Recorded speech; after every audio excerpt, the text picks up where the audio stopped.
Good afternoon, I'm Victoria Norgard with your Panhandle Roundup. U.S. Senator Pete Ricketts announcing he's embarking on a state tour and holding briefings on federal spending. The briefings will give constituents an opportunity to discuss fiscal responsibility and government accountability. The Legacy of the Plains Museum is one of 8 stops Ricketts will be visiting over the next 2 weeks. They are open to the public. However, RSVP is strongly encouraged by email. That address is on your screen.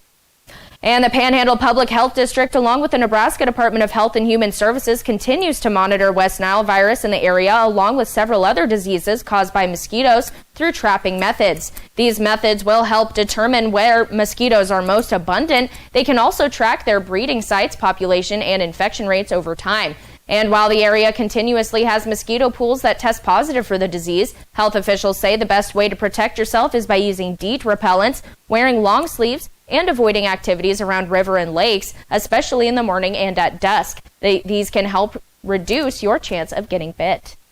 And turning now to your Panhandle weather, here's meteorologist Andre Brook. Well, thank you so much, Victoria. And I'm here to tell you folks, it is looking very beautiful here across our Panhandle, and it's just going to continue throughout the day today. So really don't have to worry about any thunderstorms that we've been seeing over these past few days, but those thunderstorms did bring a good beneficial rainfall around here. Now, if we head over into our current temperatures, our temperatures right now are mainly in the 70s and 80s, and we have very warm conditions here in Alliance and Chadron, and here in Scottsbluff at 78 degrees. And throughout the day today, we will see those temperatures increase into the mid to upper 80s with those mainly sunny skies. But once we get into tonight, temperatures will drop on down into the 50s, and we're going to be seeing nothing but those mainly clear conditions. And once we enter into our Friday, we will see those temperatures increase into the 80s, and even a few 90s is quite possible as well. Now with sports with our very own John Clanton.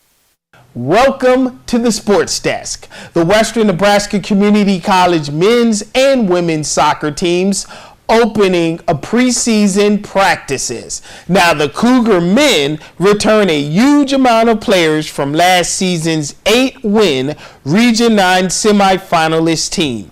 13 players are back to go with 14 freshmen on the roster, while the women's team also have a lot of returners. The Lady Cougars coming off a 4-win season and trip to the Region 9 tournament playoffs. 7 players that saw a lot of action a year ago will guide the team. Both the men and women, they open the season August 22nd against Utah State Eastern.